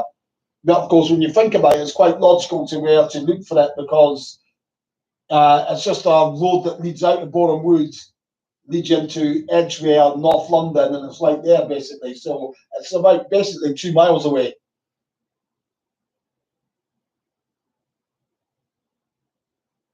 Oh, well, obviously, when I first started out doing this, about probably stretches back to about 2006, 2007. So you're talking about maybe 15 years ago now. That's when I started up my original On the Buses forum, which was the first forum on the internet dedicated to on the buses. And I did have a little section there on the filming locations. People used to throw ideas about, used to hunt down filming locations for fun then. But then it got more serious for me when I got into writing and all of that. And that's sort of like, from then, I mean, I think the forum closed in about 2009 or something like that, I think it was, because obviously you have the likes of Facebook starting up, and all of the posters that used to come onto the forum with them have left to go to Facebook and all of that, because everything was so convenient with Facebook. It really killed off a lot of the old fad of forums and all of that. So yeah, some did in the early days. Obviously, we found maybe a couple, 2 or 3 or something like that. My friend in Boreham Wood is obviously, he's lived in Boreham Wood all of his life. So when we started doing these events, we were doing all the film locations tours there. So obviously he knew of a few anyway. He pointed me in the direction of the one where the first On the Buses film. Do you remember the first On the Buses film at at the opening credits? You may remember when the bus comes around the corner, and then women get on, and then there's a woman going up the stairs. That's Linda Regan, who's married to Brian Murphy. Jack gets a look at her pants, and then he gets credited after that.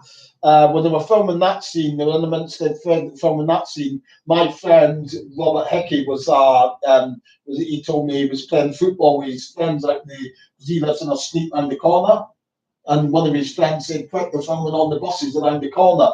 So he said they must have been between either about to film it or they just finished filming it. He said because when they ran around, they seen Bob Grant there and all his uniform and all of that. They asked him for his autograph. And he took out one of his slips of paper out his what do we call it? His bag, signed it, because there you go, Sonny, and that was it. But Rob says he's lost the autograph, but that's how he was able to tell me that's where they filmed that scene there. Otherwise, I probably would have found it in the end, but being given it straight away like that as a godsend, basically, if you see what I mean.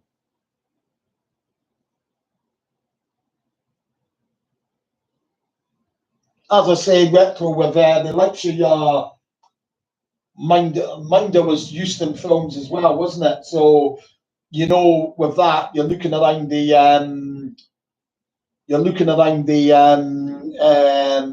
areas of like the Euston Films offices, which were in Hammersmith. I keep forgetting whereabouts. But anyway, I know because I'm a big Sweeney fan myself. I love the Sweeney as well.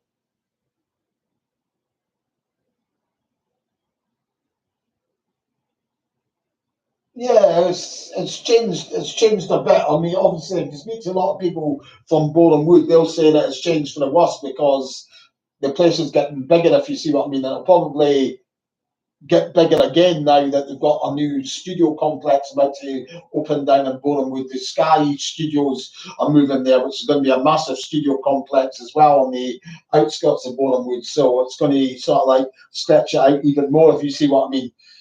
Obviously, the main street is the main thing that's changed a lot as well. They've got this big central reservation right down the middle of it, so it's like only one lane of traffic on either side. So we'd imagine if you drive down in Bournemouth, it must be a nightmare driving down in the town centre, if you see what I mean, because of the narrowness of that road. Whereas in the days that they found on the buses there, it might have been two lanes on either side of the road.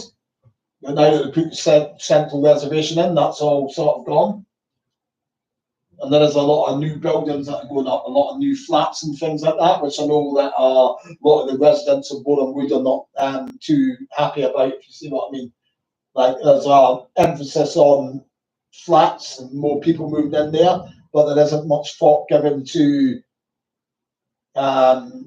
more schools being needed, more doctors' surgeries being needed and all of that, if you see what I mean. That's the basic gist that I get from people from Boreham Wood anyway, but there you go. I mean, if you look at the films from talking about the films from the filming locations, especially the first two films, obviously they were all filmed again with only in like a couple of miles radius, 2-3 miles within the studios range, if you know what I mean. Apart from the skid pan facility in Chiswick, obviously that was a little bit further south end for that special scene. But apart from that, all the filming locations that you had in the films were all either Boreham Wood, Shenley, which is only about a couple, 2.5 miles to the northeast of Boreham Wood, or St Albans, which is about 3 miles, 3.5 miles, or Ridge, or which again is about 3 miles northeast, or South Mims. So they never really went too far at all from to get their filming locations, if you know what I mean.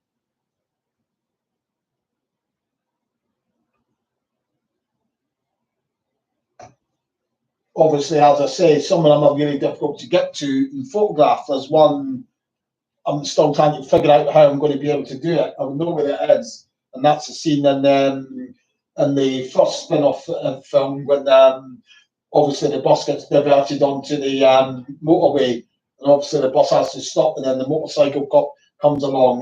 That doesn't feature in my book because it's very difficult. How do you get down to that location to photograph it, if you see what I mean? So that's where you've got the problem there of, I know where the filming location is.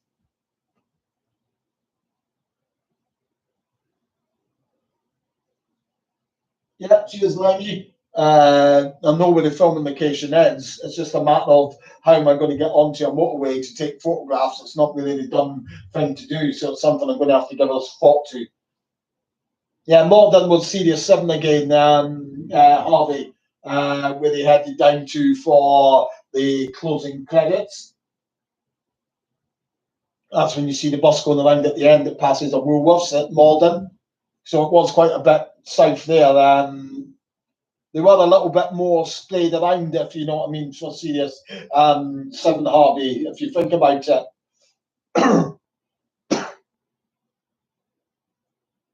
Because you had Morden, you had Sutton. They were all down in that same area, Morden and Sutton, obviously, right in the south western corner of London.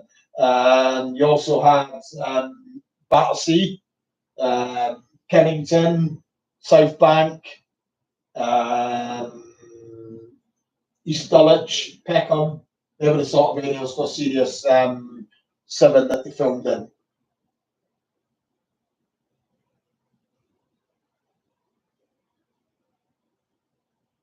Obviously, it's good to have people around as well that can help. Some of the times you're left frustrated because the episode The Allowance was filmed heavily around toilets, obviously, the way that it was. Obviously, I knew where I managed to pinpoint the toilets that Olive and Jesse come out of. That is now it's still there, the building's still there, but it's no longer toilets. It's now the offices of the park wardens, look after the park and all that, make sure that it's looked after and all of that, like security as well. And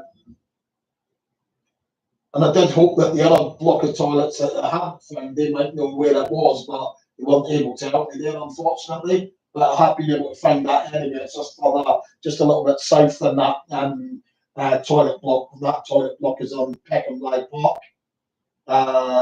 The other toilet block is one that I've got to go and visit. The toilet block's no longer there, but obviously the big clue to that is the park that's still there, and the what's opposite the park as well tallies perfectly with what you see in the episode. So that is a definite location find.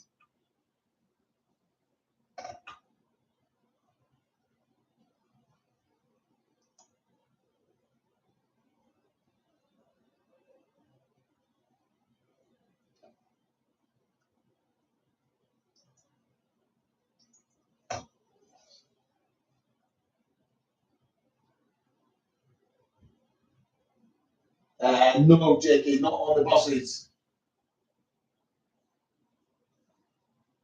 The nearest they came to Elstree village was Barnet Lane, which is sort of like on the boundary between Elstree and Boreham Wood, right at the top of what's the name of the road?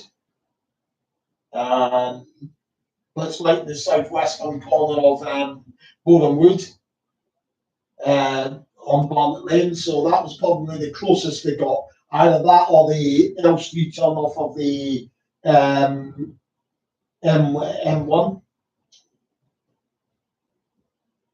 So that's probably the closest, but they never actually filmed within the village of Elstree, no.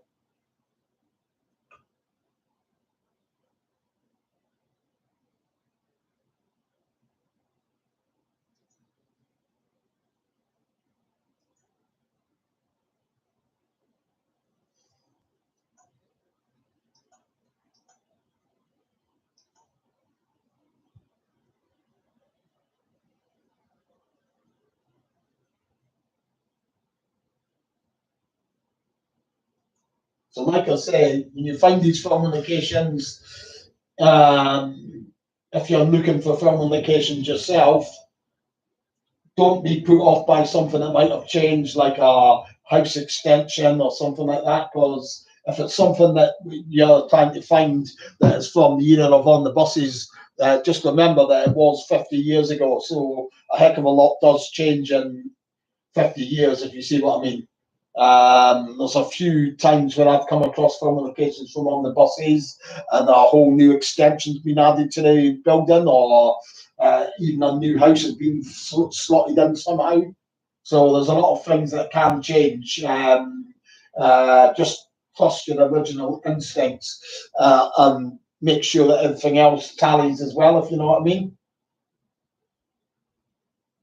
There's lots of clues that you can use to go on, such as the surrounding houses, telegraph poles, lamp posts, drains, manhole covers. They're all big clues to pinpointing film location.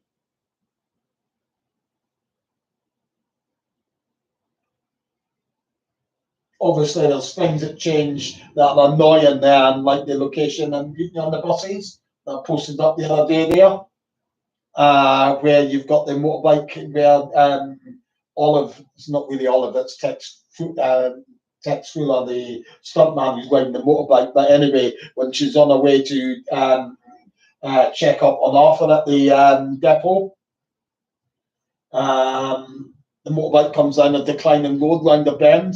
Now, in the film, you can see a house behind her up on the this side of her behind her. You can clearly see the house, but because of the way that the hedge has grown up, the hedge has grown right up and it's totally blotted out that house now, which is frustrating really, because the whole key to finding a good film location and getting a good like for like is having things that you can straight away look at and associate one with the other, if you see what I mean. Otherwise, it's left open to somebody to say that doesn't look like nothing like it, or it definitely isn't there, when you know it is, but you need the sort of like the evidence to back you up, if you know what I mean, if you see what I'm saying.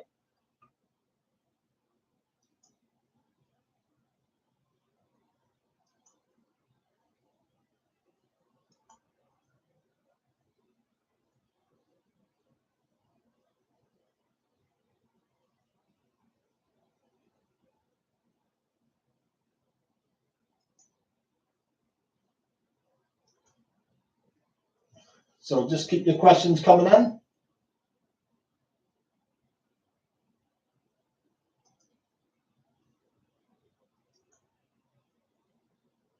I'll answer them for you as soon as I see them.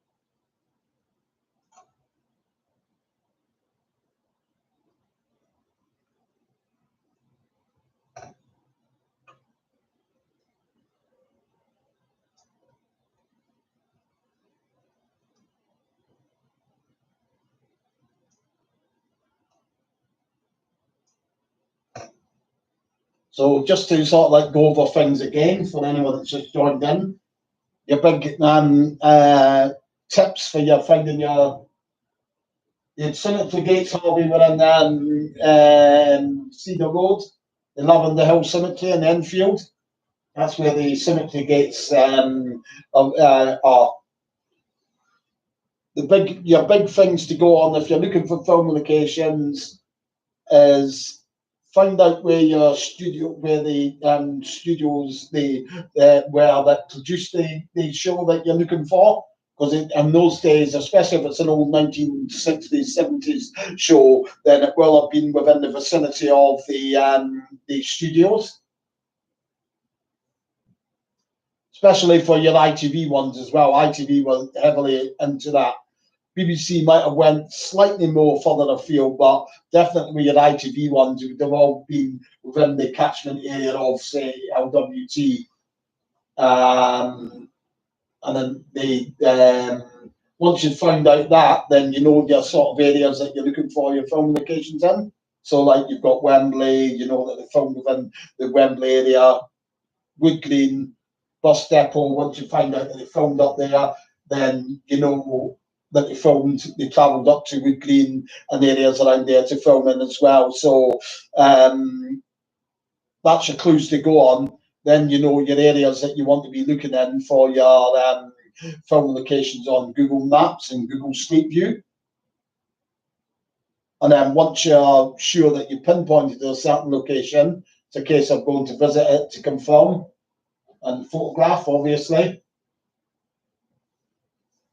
And then that's you sort of like, that's the whole process that it needs going through. You see what I mean? So obviously they're not always as straightforward as that. There's a lot that are very difficult to find. And as I say, sometimes you do need to sort of like think out of the box and use other methods of finding film locations. That can be, as I say, digging out old street maps like these ones here, as I pointed out earlier. This is one from like an old maps website. So obviously it's like an old ordnance survey map. They can be big helps for you as well. And another thing to do as well is you can always try, if you've got an idea where the location might have been, you can always run a Google check on it and ask for some images on it from the 1970s or the 1960s, and then you might get the off chance of getting a photograph or a view of a certain street that you want to look at as it looked like, say, 50, 60 years ago around the time that they actually filmed there. So that's another tactic. There's lots of things that you can do if the Street View method isn't working, really.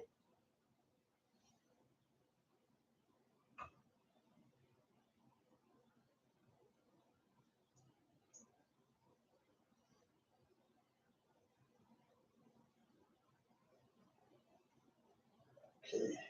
So just keep your questions coming in. If you've got any more questions on about the film locations and the art of finding the film locations, then just post them up and I'll answer them for you.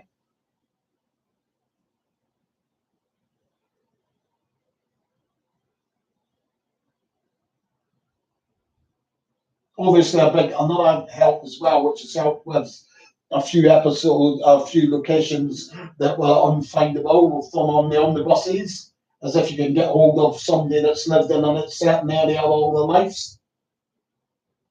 If you can get contact with somebody like that and then send them across some screen grabs, and then straight away, obviously to us, it looks alien, but to them, they'll say straight away, oh yeah, that's down here, that's down there. It's changed a lot since then, but that's definitely where it is, if you see what I mean. So things like that can help you finding locations as well as a big help.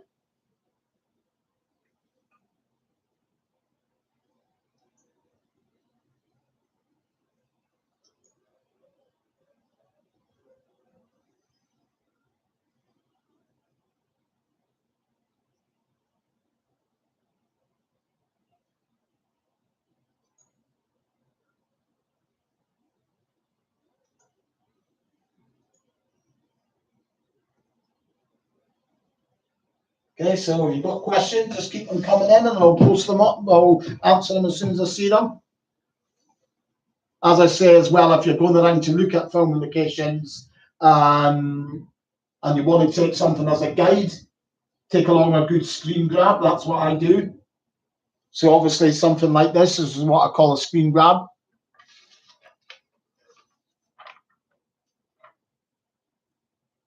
That's the sort of thing that I do. Obviously, you might want to go with your own system. I used to use, as I say, I used to use the old mini DVD player, but I found that too cumbersome, really, and it was prone to running out of power and all that after a bit. So the screen grabs, I'd say, is the best way to do things, to go about things.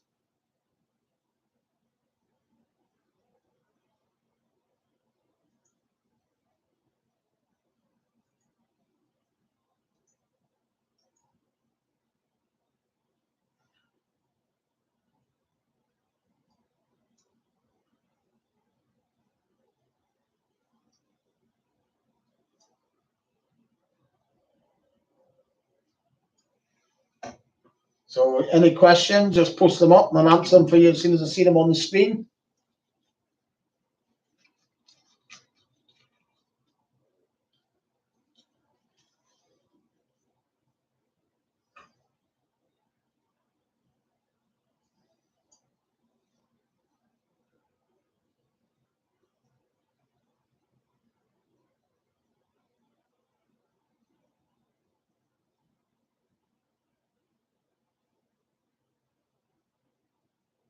As I say as well, another thing as well, just to mention how, as I said earlier, sometimes finding one location can lead to another location, was the case with the pub and the first spin-off film.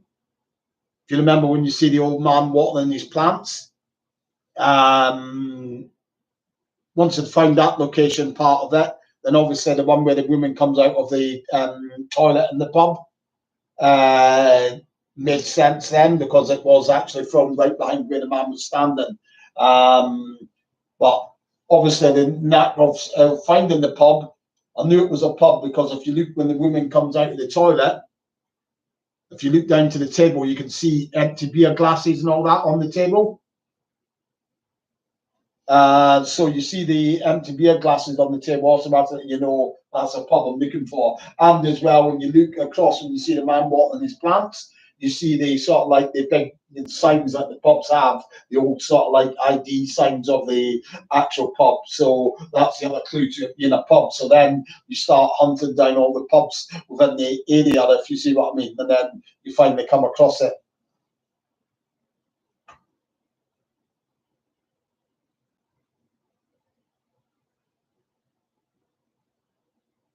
Oh, they'll know it now because, as I say, my friend Robert Hickey, who lives down there, he did used to go around and warn these people that they for the on the buses events that I organise, the locations tours would be visiting and taking photographs on a set day. We'd go and knock on the door and warn them not to be worried, but if they see a bus parked outside with people taking photographs, and made sure they were all right with that, which they were. So obviously they know that it was did feature on the buses film.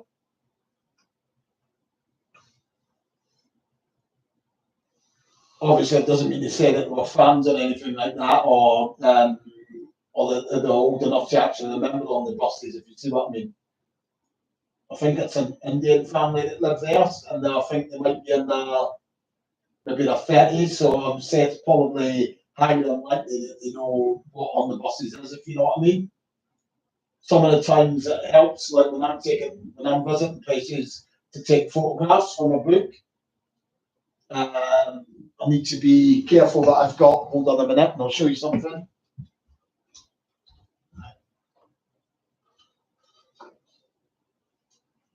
So I always walk around with something like this around me, like a lanyard,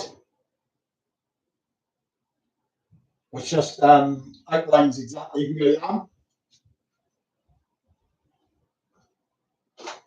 And I'll also have a copy of my book with me as well. So there we go. I'll have a copy of my book. So if anybody ever says, like, what do you think you're doing, or anything about that before, I've actually, when I was taking photographs for the locations that feature in when the buses diverted and it goes through like a housing estate, police did ask me and say what you're doing. So I had to explain to them. I showed them on my lanyard, showed them my book, and I said I'm just taking photographs from a film location up and coming book that I'm writing. They were fine with that. They just took my details, like obviously my name, the address, and all of that. So just in case anything happened down there, they'd have me to call on and say, you know what I mean, hey, you were down there. You know what I mean? This house got broken into or whatever. If that had to happen, but it never did, obviously. So that's probably always a handy thing to have as well if you're going around these sorts of locations, some form of ID just to make it sure that you're legitimate and all of that, and you're not like a potential burglar or whatever case in the joint. Just so that you can show people that so like don't worry, I'm only on offer working on a book. Especially with the film indication books, it explains it straight away.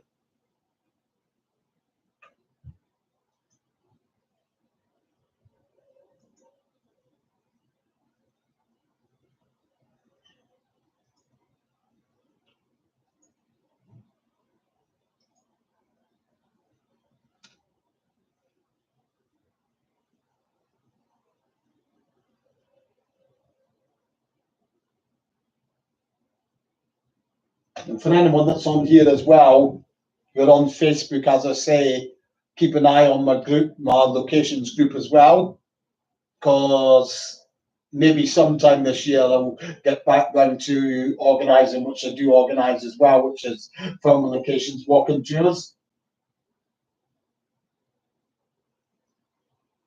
Obviously, at the moment, that's a no-no because of things like social gatherings and things are not allowed, but it is something that I do organise. I've done walking tours in the past of Centre of Boreham Wood, Enfield, Wembley, and Wood Green.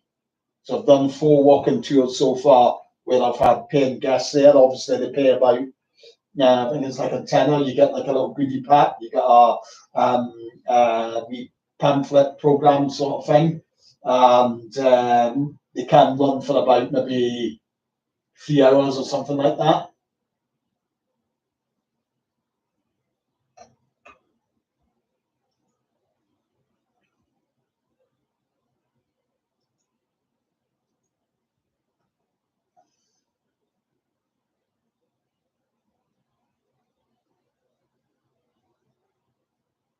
Okay, is there any more questions? Because I'll call it a night now, I think. Not any more questions coming in. Got any questions, put them up and I'll answer them for you. Been online for 2 hours now, so I hope you've all enjoyed it. I hope you've learnt things about finding locations, which is the idea of it. Find it all very interesting and all of that.